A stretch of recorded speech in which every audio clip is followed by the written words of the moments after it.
Hello students, welcome in social science class. In today's class, we are going to discuss the coming of socialism to Europe. Europe में socialism कब और कैसे पहुंचा, यही आज हम पढ़ेंगे. Perhaps one of the most far-reaching visions of how society should be structured was socialism. By the mid 19th century in Europe, socialism was a well known body of ideas that attracted widespread attention. Socialism के बारे में समझना कि society कैसे change होगी socialism से, एक बड़ा विजन था. और 19th सेंचुरी के मिड की बात है जब यूरोप में सोशलिज्म जो था वो एक बॉडी ऑफ आइडियाज़ बन चुका था, जो लोगों को अट्रैक्ट कर रहा था, लोगों की अटेंशन ले रहा था. Socialist were against private property and cite as the root of all social ills of the time. Why individuals owned the property that gave employment, but the propertied were concerned only with the personal gain and not with the welfare of those who made the property productive. So, if society as a whole rather than a single individual controlled property, more attention would be paid to collective social interests. Socialists wanted this change and campaigned for it.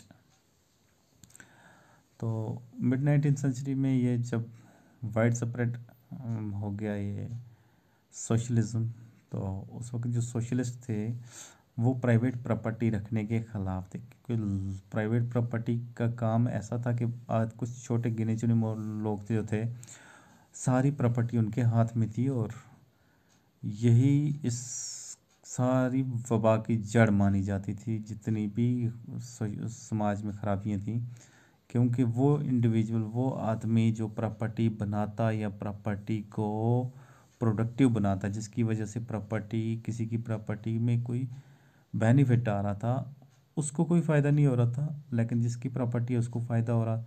और इसी चीज़ के ख़िलाफ़ socialist थे कि ये ऐसा नहीं होना चाहिए.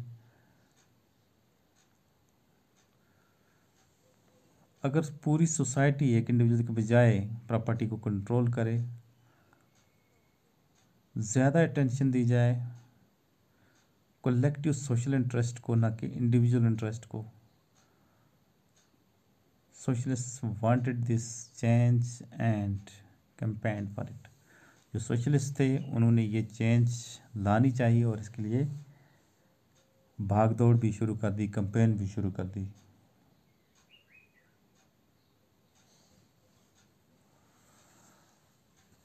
How could a society without property operate? What would be the basis of socialist society?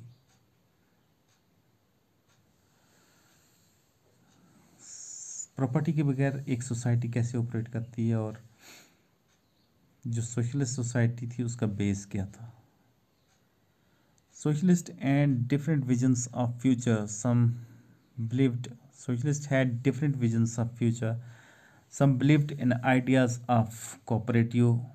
Robert Owen, 1771 to 1858, a leading English manufacturer, sought to build a cooperative community called New Harmony in Indiana, USA. Other socialists felt that cooperative cooperatives could not be built on a wide scale only through individual initiative. They demanded that governments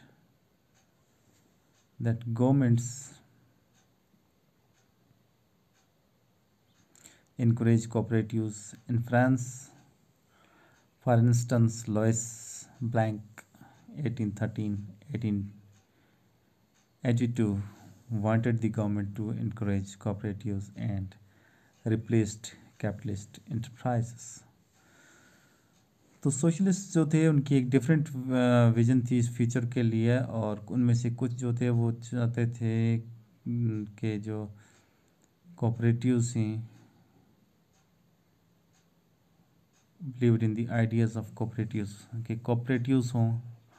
और इनमें Robert आउन जो था 1771 से 1858 तक, ये एक leading English manufacturer था, और वो चाहता था कि एक कोऑपरेटिव कम्युनिटी जो है वो वजूद में आए और उसका नाम हो न्यू हार्मनी इन इंडियानास यूएसए। कुछ दूसरे सोशलिस्ट थे जो कहते थे कोऑपरेटिव जो है वो एक इंडिविजुअल एफर्ट से नहीं बन सकता, उसके लिए कुछ कलेक्टिव एफर्ट्स की ज़रूरत होगी, इंडिविजुअल एफर्ट से ये काम होने वाला नहीं है, मंडली गवर्नमेंट्स। और उन्होंने गवर्नमेंट को डिमांड किया कि आप कोऑपरेटिव्स बनाएं, इनक्रेज करें कोऑपरेटिव्स को।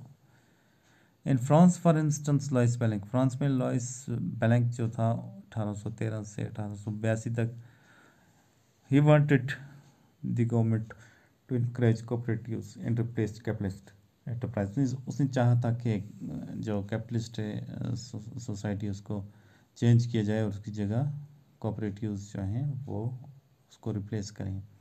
These cooperatives were to be association of people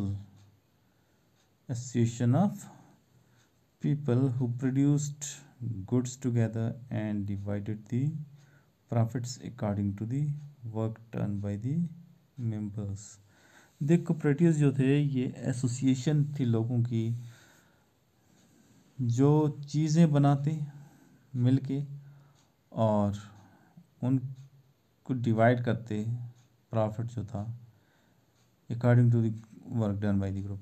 अब इसमें ऐसा था कि कोऑपरेटिव ऐसा हो कि वो चीज़ें मैन्युफैक्चर करें, बनाएं, 10 बंदे ही काम कर रहे हैं, उन्होंने कोई चीज़ें बनाई, अब वो चीज़ें बेच दी जाती हैं। जब बेनिफिट आता है, जो पैसा आता है, तो वो पैसा है लोगों को इस तरह बांट दिया जाए कि अगर 10 लोग हैं, 10 लोगों में से जिसने जितना काम किया है, जितने जिसने जितना ज़्यादा काम किया उसको ज़्यादा बेनिफिट हो, जिसने कम काम किया उसको कम बेनिफिट हो।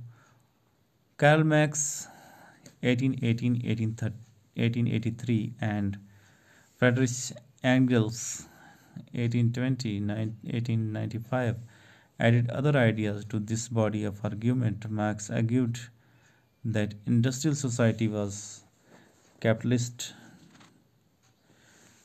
Capitalists owned the capital invested in the factories, and the profit of capitalists was produced by workers. The conditions of workers could not improve as long as this profit was accumulated by private capitalists. Workers had to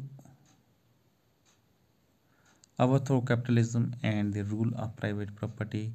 Marx believed that to free themselves from capitalist exploitation, workers had to construct a radically socialist society where all property was socially controlled.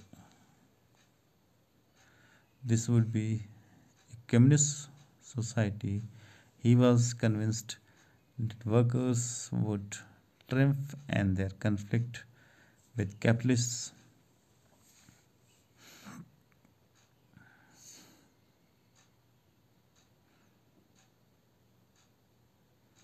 communist society was the neutral society of future. तो फिर Carol max आते हैं। Carol max 1818 से 1883 तक, और उसके बाद Friedrich angles जो हैं वो 1820 से 1850, उन्होंने कुछ और आइडियाज़ ऐड किए आर्ग्यूमेंट्स में। और मैक्स जो है उन्होंने कहा कि जो कैपिटलिस्ट सोसाइटी, इंडस्ट्रियल सोसाइटी, ये कैपिटलिस्ट सोसाइटी है, और कैपिटलिस्ट सोसाइटी में जो इन्वेस्ट होता है, जो प्रॉफिट होता है, वो कैपिटलिस्ट ले जाते हैं, जो प्रोड्यूस उसको वर्कर्स करते हैं और कैपिटलिस्ट ले जाते हैं फ़ायदा। और कंडीशंस ऑफ वर्कर्स जो थी could not improve as long as this profit was accumulated by private capitalists. और तब तक जो वर्कर्स हैं उनकी हालत कभी सुधरने वाली नहीं थी जब तक ये जो जो बेनिफिट्स हैं ये कैपिटलिस्ट जो हैं प्राइवेट कैपिटलिस्ट ये लेते जाएं। Workers had to overthrow capitalism and the rule of private property. तो वर्कर्स को क्या करना था कि कैपिटलिज्म को उठा के जड़ से फेंकना था और प्राइवेट प्रॉपर्टी के रूल को ख़त्म करना था।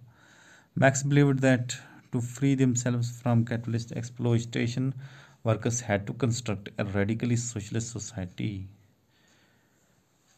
where all property was socially controlled। तो मैक्स ने ये मशवरा दिया कि जो वर्कर्स हैं उनको किस सारा काम करना है, उनको सोसाइटी को कैपिटलिस्ट सोसाइटी को उखाड़ फेंकना है और उनको एक रेडिकली सोशलिस्ट सोसाइटी जो है उसका संग बुनियाद रखना है जिसको सोशली कंट्रोल किया जा सके। This would be A communist society. He was convinced that workers would triumph and their conflict with capitalists।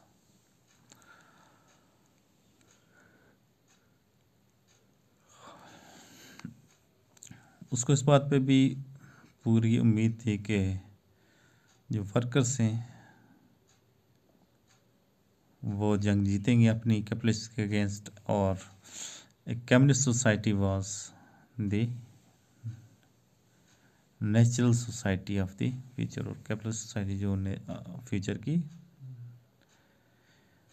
क्या होगी, नेचुरल सोसाइटी होगी। So this much is suffice for the day. Thank you.